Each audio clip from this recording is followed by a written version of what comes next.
8 बज रहे हैं और रॉड का बेटा किसी के बर्थडे में जा रहा है। दरअसल आज आलोक का बर्थडे है जो कि फैक्ट्री में हो रहा है और इसीलिए रॉड का बेटा फैक्ट्री ही जा रहा है। दरअसल आइसक्रीम मैन रॉड पहले ही फैक्ट्री जा चुका है क्योंकि उसे बर्थडे की तैयारी करनी थी। रॉड का बेटा फैक्ट्री जा ही रहा होता है तभी उसे कुछ दिखाई देता है। अरे ये क्या, यहाँ तो रेड क्रिमिनल को छोड़कर सारे क्रिमिनल रास्ते से जा रहे हैं। तभी रॉड का बेटा जिसका नाम चुन्नी है वो सारे क्रिमिनल को देखकर रुक जाता है। तभी येलो क्रिमिनल कहता है तुम किधर जा रहे हो बच्चे। तभी चुन्नी कहता है मैं कहीं भी जा रहा हूँ, उससे तुम्हें क्या, ज्यादा ओवर स्मार्ट बनने की कोशिश मत करो नहीं तो कूट दिए जाओगे। तभी ब्लू क्रिमिनल कहता है तुम और हम लोगों को कूटोगे। तभी चुन्नी कहता है हाँ तो इसमें कौन सी बड़ी बात है, मैंने तुम्हारे जैसे कितनों को कूटा है। शायद तुम लोगों को पता नहीं है कि मेरे पापा कौन है, तो मैं बता देता हूँ। मेरे पापा आइसक्रीम मैन रॉड हैं और हमारा एक फैक्ट्री भी है जिसमें तुम्हारे जैसे ना जाने कितने लोग झाड़ू पोछा का काम करते हैं। अगर तुम लोग झाड़ू पोछा करना चाहते हो तो मैं तुम लोग को भी अपने फैक्ट्री में रख सकता हूँ।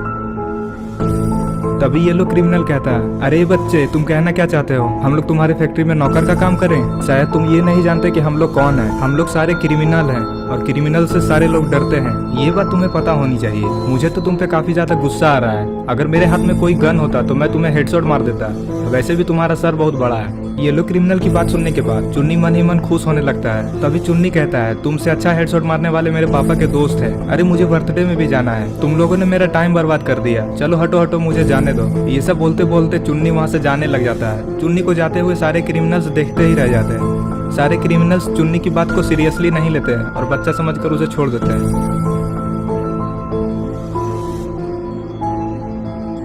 लेकिन चुन्नी की ये सब बातें कोई और भी सुन रहा होता है। अरे ये क्या, सामने से तो रेड क्रिमिनल आ रहा है और इसने ही सारी बातें सुन ली है। अरे ये क्या, रेड क्रिमिनल ने तो चुन्नी को लात से मार दिया और फिर ये सारे क्रिमिनल्स यहाँ से भागने लग गए।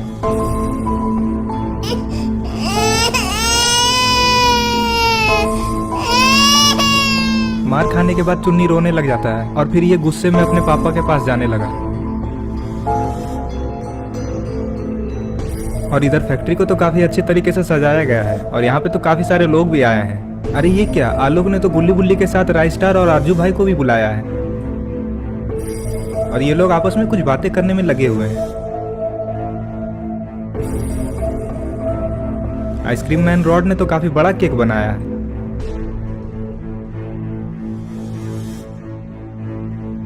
आरजू भाई आलोक से कहते हैं अरे सिमकांडी अब लेट क्यों कर रहे हो, जल्दी से केक काटो, मुझे गेम खेलने के लिए जाना है।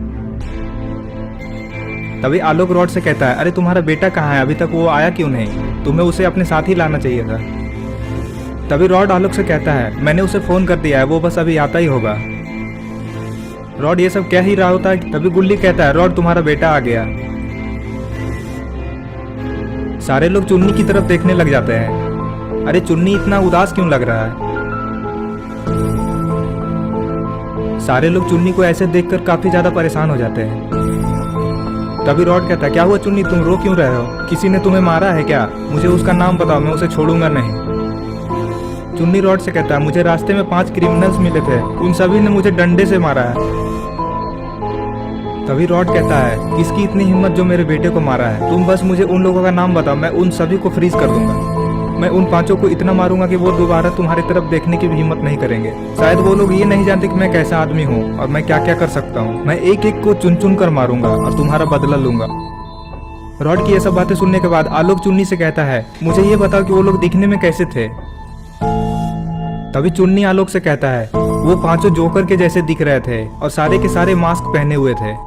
चुन्नी की ये बातें सुनने के बाद गुल्ली चुन्नी के पास चला जाता है और उसे हंसाने की कोशिश करता है। गुल्ली और चुन्नी की मस्ती देखकर आलोक को भी हंसी आ जाता है।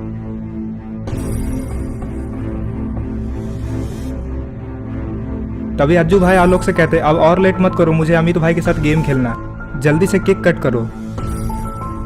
आलोक केक काटने के लिए चाकू अपने हाथ में ले लेता है।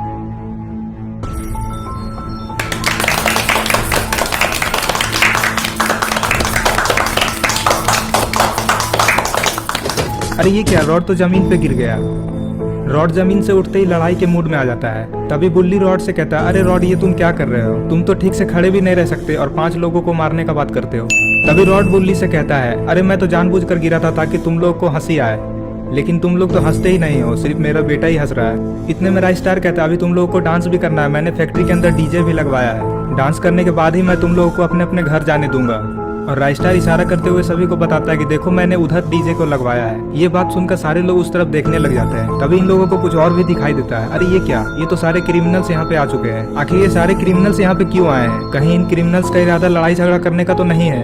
अगर ऐसा हुआ तो पता नहीं कौन जीतेगा।